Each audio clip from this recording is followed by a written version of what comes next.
Nos alegramos de que estés aquí. Bienvenido. Estás viendo nuestra 16ª clase de escuela dominical, la parte 4 del Evangelio de la Gracia, junto a nuestro hermano Luis Santibáñez. Somos Dios Proveerá y esperamos que sea de gran bendición para ti.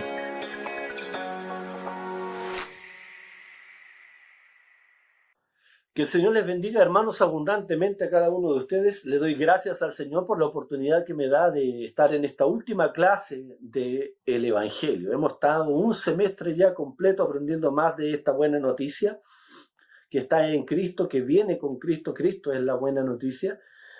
Y hoy día quiero que nos planteemos el siguiente objetivo respecto al Evangelio. Es poder comprender el contenido del Evangelio que debemos entregarle a los perdidos. La verdad es que es maravilloso que el Señor nos haya salvado. Es hermoso.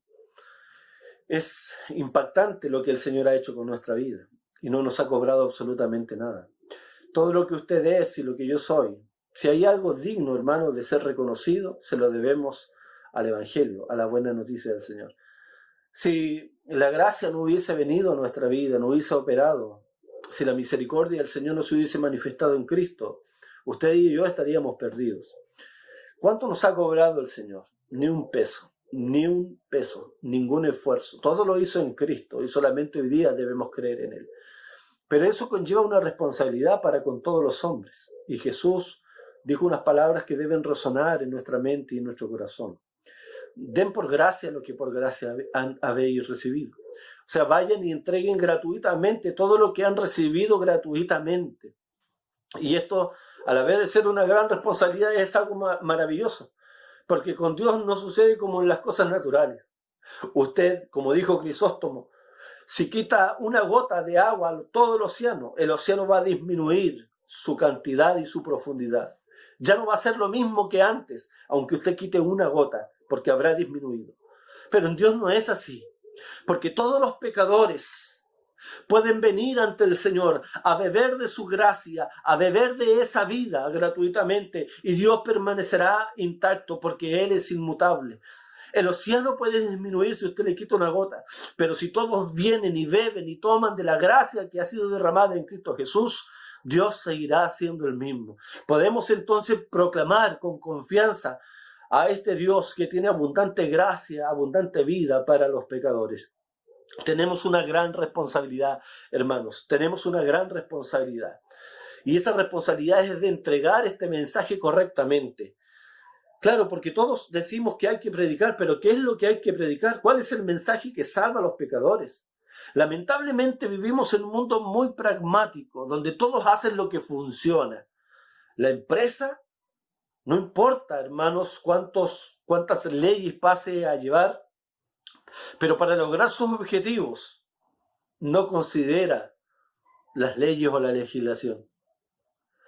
No importa cuánto contamine, no importa cuánto se engañe mediante esa publicidad engañosa, pero si hay que aumentar la producción, la empresa lo hace, porque el fin justifica los medios.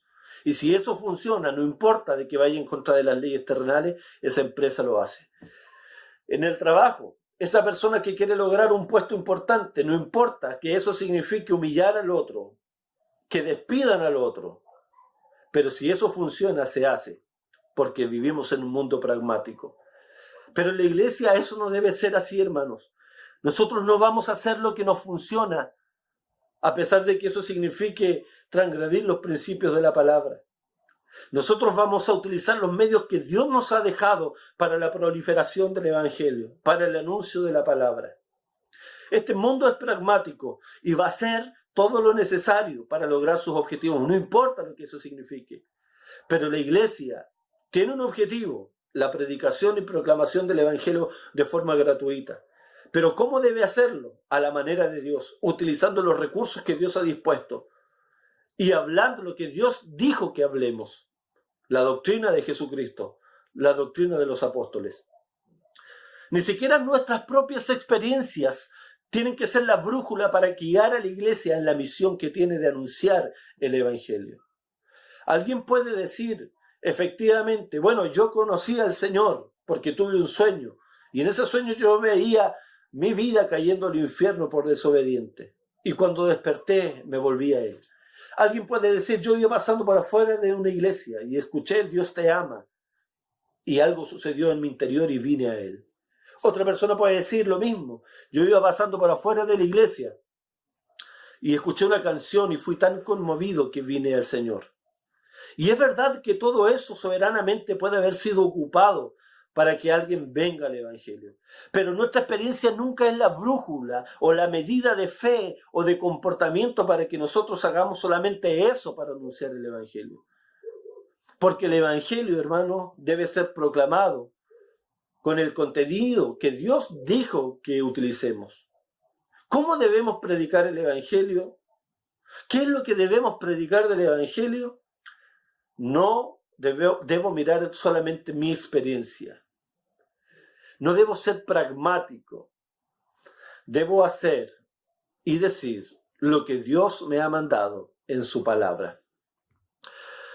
En segundo lugar, hermanos, quisiera decir del Evangelio es que lamentablemente muchas veces no tiene la efectividad que debería tener porque hemos separado dos elementos que no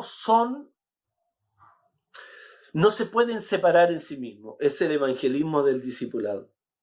Lamentablemente, nosotros hemos hecho programas donde separamos el evangelismo del discipulado. Y eso no es correcto. Porque si uno observa la actividad de Jesús, la actividad de los apóstoles, ambas van absolutamente de la mano. Mire, Mateo 4:23 dice que Jesús iba por toda Galilea enseñando en sus sinagogas y proclamando el reino de Dios. Puede haber dicho el texto solamente Jesús enseñaba, o puede haber dicho el texto que solamente Jesús proclamaba. Y esta misma lógica de la unión entre la proclamación y la enseñanza se repite también en la actividad de los apóstoles. ¿Por qué? ¿Por qué el Espíritu Santo ha dejado estas palabras para nosotros? Porque la proclamación efectivamente debe llevarse a cabo por un heraldo que anuncia esta buena noticia con gran gozo y entusiasmo. Pero a la vez, la iglesia, al proclamar, debe enseñar, descubrir, mostrar, explicar las maravillas y los tesoros que hay en este cofre del Evangelio, para que todos puedan entender y crecer a la imagen del Señor. Lamentablemente, en esa separación que hay perdemos mucha riqueza, porque en el evangelismo terminan entregándose tratados y diciendo mensajes de pasada a la rápida. Y desaprovechamos el momento o el llamado del Señor, que en esa proclamación también debe haber enseñanza. Hermanos, también quiero decir que el Evangelio es una buena noticia acerca de Cristo, no acerca de la solución de los problemas temporales de las personas. Lamentablemente este es otro problema que se suscita en las iglesias. Muchas congregaciones están preocupadas de ofrecer todos los beneficios y las añadiduras, pero nunca mostrar realmente el objetivo supremo que tiene el Evangelio. ¿Cuál es ese objetivo supremo? Llevarnos a Dios, llevarnos a Cristo. No son ni siquiera las añadiduras que debemos prometer a las personas. Dios puede dar muchas cosas, sí las puede dar, pero nuestro problema es que hemos sido separados de Dios, de nuestro Creador. Nuestro gran problema es que nos hemos alejado de Él y debemos volver a Él. Ese es el ministerio que Dios nos ha dado, reconciliados con Dios, reconciliados con Dios. Jesús es un camino a Dios el Padre, no solamente a sus beneficios. Y lamentablemente cuando las iglesias ofrecen sus beneficios y después no llegan, la gente se decepciona.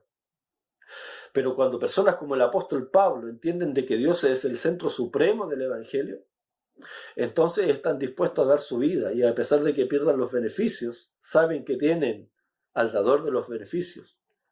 Porque el Evangelio se trata de volvernos a Dios, de volvernos a Cristo. ¿Qué es lo que hace Satanás? Satanás quiere impedir que la gente vea la gloria del Evangelio de Cristo. Satanás impide que las personas vean a Jesús. Eso es lo que vimos y estudiamos en clases anteriores en Corintios. Satanás no está impidiendo que esa persona, hermano, logre algún beneficio o alguna añadidura. Lo que él hace es que le ciega el entendimiento para que no le resplandezca la luz del Evangelio de la gloria de Cristo. Lo que hace Satanás es que la gente no se deslumbre, no se maraville en el Señor. Y lamentablemente la iglesia ha caído en ese error. de querer atraer a las demás personas por sus beneficios, por los dones, por los regalos, y no por aquel que da los regalos, que es el Señor mismo. Quiero leerles algo que realmente ha bendecido mucho mi vida al poder leerlo. Es un extracto del hermano John Piper en su libro Dios es el Evangelio. Él dice lo siguiente: hasta que los sucesos del Viernes Santo, la Pascua de Resurrección y las promesas de justificación y vida eterna los lleven a contemplar y abrazar a Dios mismo como su mayor gozo, usted realmente no ha abrazado el Evangelio de Dios. A lo mejor usted ha abrazado algunos de sus dones. Usted se ha regocijado con alguna de sus recompensas. Usted se ha maravillado ante algunos de sus milagros.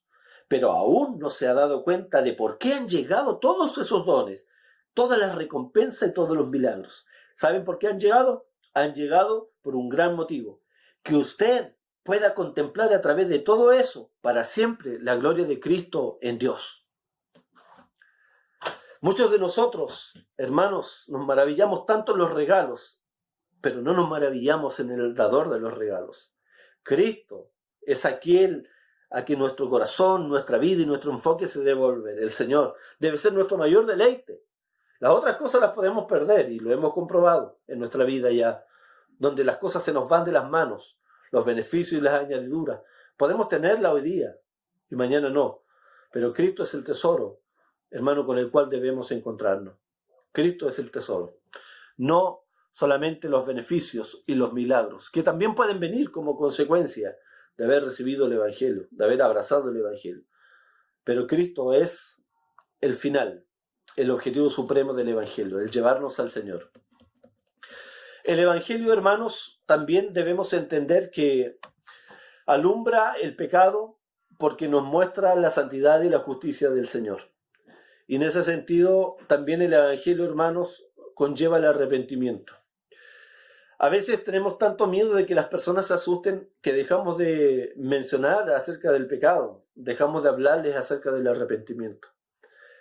Y mi propósito es que podamos pensar, hermanos, que nadie es salvo si no se ha arrepentido de sus pecados.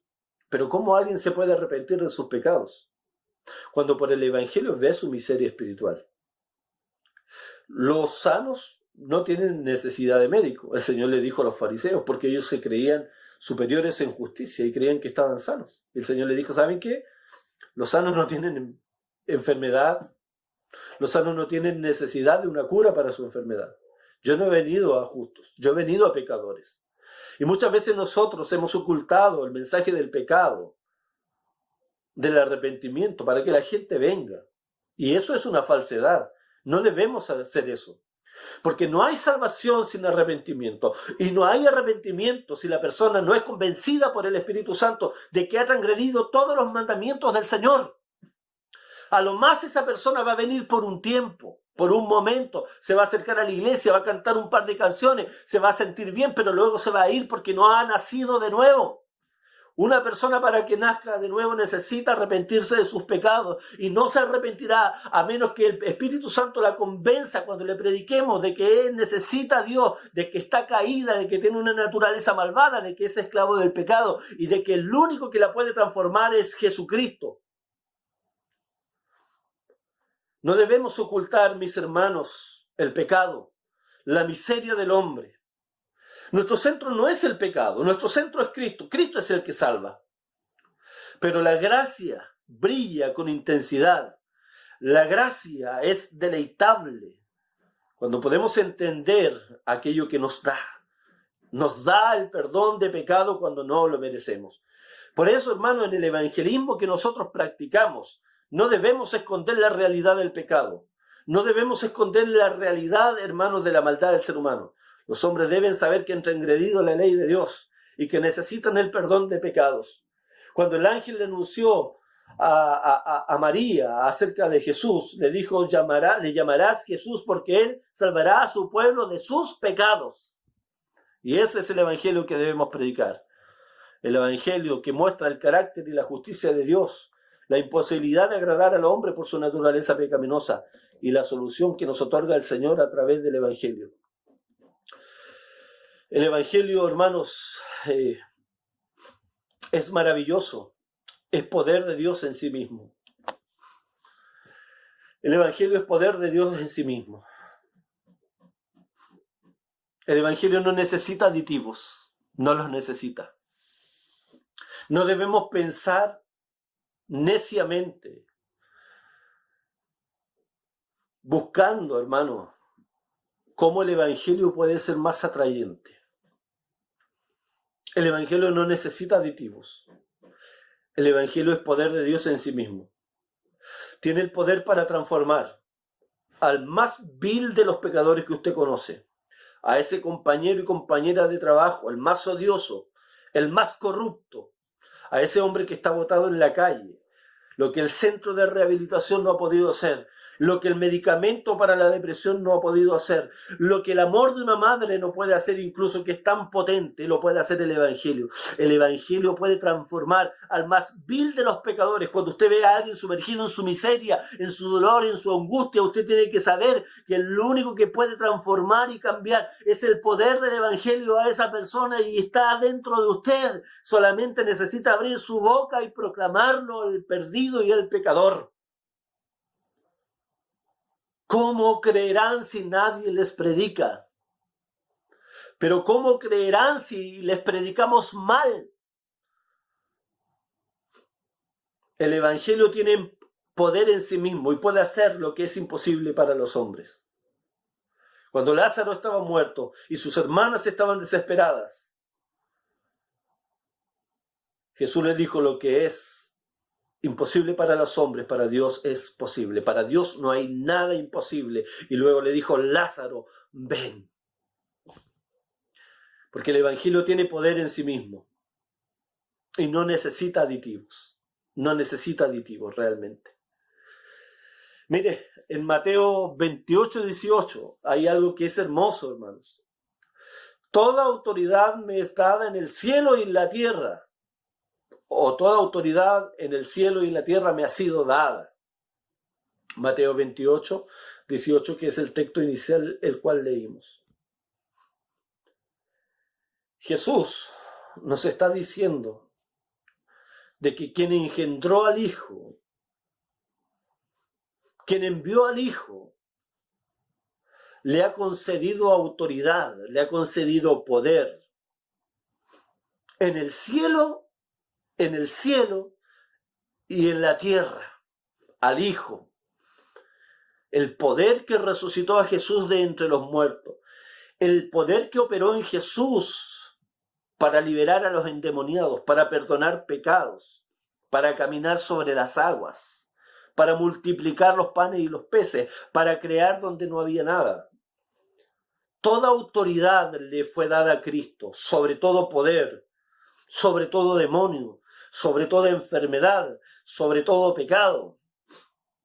Eso es lo que está diciendo el texto. Toda autoridad, dijo Jesús, me ha sido dada en el cielo y en la tierra. ¿Por qué es tan importante esto, mis hermanos? Porque luego viene, hermanos, luego viene el mandato de la Gran Comisión. Por tanto, id y predicar el Evangelio a toda criatura, bautizándolos en el nombre del Padre, del Hijo y del Espíritu Santo. Por lo tanto, lo que este texto dice en Mateo 28 es tremendo, hermano, es poderoso en el Señor. Lo que nos está diciendo el Señor es que lo que impulsa la misión de la iglesia, lo que impulsa el evangelismo, es una promesa. Es la promesa de autoridad que el Padre le ha dado al Hijo. En vista de esa promesa de autoridad y de poder que se le encomendó al Hijo, el Hijo envía en el poder del Espíritu Santo a la iglesia. Por eso dice: y recibiréis poder cuando haya venido sobre vosotros el Espíritu Santo. Y el apóstol Pablo dice: pues no me avergüenzo del Evangelio, porque es poder de Dios. Porque él sabía que la gran comisión, que la responsabilidad de predicar el Evangelio no estaba sustentada en las habilidades de los hombres, sino en la autoridad que el Padre le había dado al Hijo sobre todas las cosas. Toda autoridad me ha sido dada en el cielo y en la tierra. Por tanto, ustedes vayan con esa autoridad que yo les doy, porque a mí se me ha dado esa autoridad. Por eso ustedes vayan.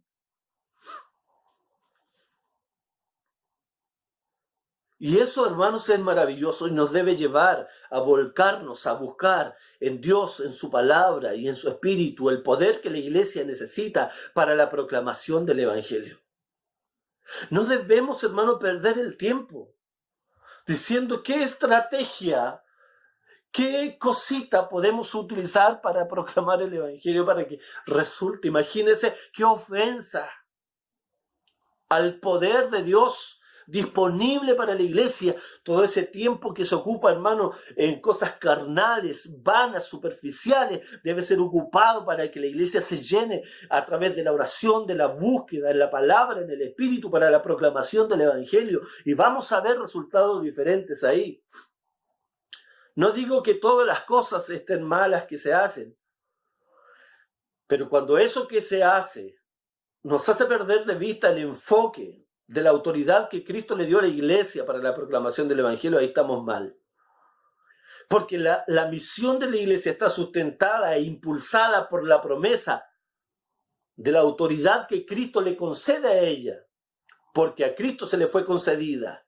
Imagínense, mire cómo el texto hace una relación. Toda autoridad, dice Cristo, me ha sido dada en el cielo y en la tierra. Toda autoridad me ha sido dada en el cielo y en la tierra. Por eso ustedes van. Por lo tanto, ir y predicar. Muchas veces ponemos el énfasis en la predicación y nunca hablamos, hermano, del versículo anterior, de la autoridad que se le ha sido dada a Cristo en el cielo y en la tierra. Entonces, la iglesia es impulsada, la gran comisión es impulsada, hermano, por la promesa del Evangelio, para todos aquellos que se pierden. Uno de los últimos puntos a los cuales me quiero referir, hermanos, es que el Evangelio siempre será una locura para los que se pierden. ¿Por qué lo digo esto y por qué quiero hablar acerca de esto? Porque vivimos en un mundo donde el Evangelio es ridiculizado. La fe es una locura, es una tontera. Pero no es de ahora solamente. Es desde el tiempo de Jesús. El mensaje ha sido ridiculizado. Es una locura para los que se pierden. Siempre va a ser así. Porque el hombre natural, dice la Biblia, no percibe las cosas que son del Espíritu. No las puede entender. ¿Cuál es la solución? ¿Buscar que este mensaje sea más atractivo, más intelectual, filosóficamente más aceptable? ¿Usted cree que eso va a hacer que sea más efectivo, que la gente lo va a aceptar más? ¿Dependerá de eso que la gente sea más receptible al Evangelio? ¿Que lo hagamos más científico, más filosófico? ¿Le agregamos un poco de técnicas psicológicas? ¿Un poco de estadística y de cada ciencia social? ¿Le damos un aditivo al Evangelio para que sea más efectivo? El Evangelio jamás va a ser científico. El Evangelio no es comprobable desde la perspectiva científica, porque no se puede llevar a un laboratorio y observar. El Evangelio va a ser una locura siempre para las personas que no conocen a Jesús, porque no es científicamente comprobable. Habla de un Dios que es invisible, que es creador y que envía a su Hijo a morir por los pecadores, resucitando de entre los muertos y venciendo la muerte. Y que a través de ese sacrificio muchos sean salvos y tengan vida eterna. Eso no es coherente para nadie, para ningún científico. Es una locura. Y a pesar de que la ciencia no siempre es incompatible con la fe, el mensaje del Evangelio no es un mensaje científico y nunca lo será. Hay muchas cosas en ese mensaje que no se pueden llevar a un laboratorio. Pero el Evangelio es suficiente para transformar pecadores. Fue suficiente para transformar a Pablo, para llamar a los discípulos. y para permanecer más de 2000 años y transformar a miles y millones de pecadores. El Evangelio no necesita aditivos, no necesita de intelectualismo adicional.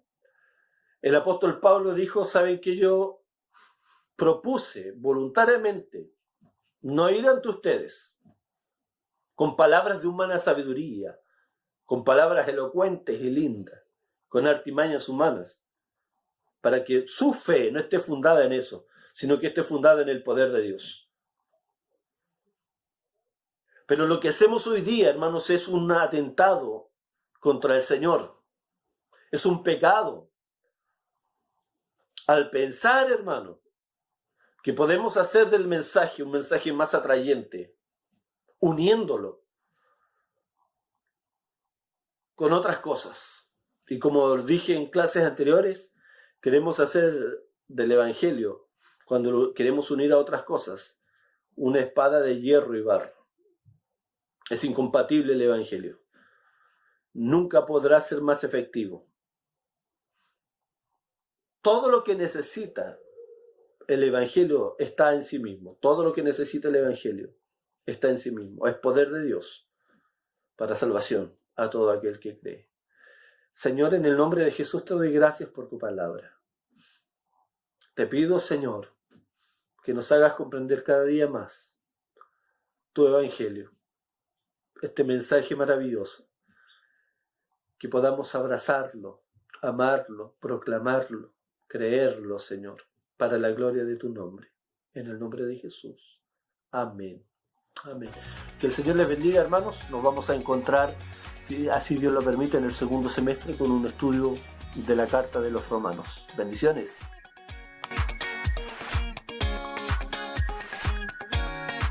Gracias por ver este video. Que Dios te bendiga grandemente. Recuerda que puedes compartirlo con tus amigos y familiares. Síguenos en nuestras redes sociales. Búscanos como Iglesia Dios Proveerá. ¡Nos vemos!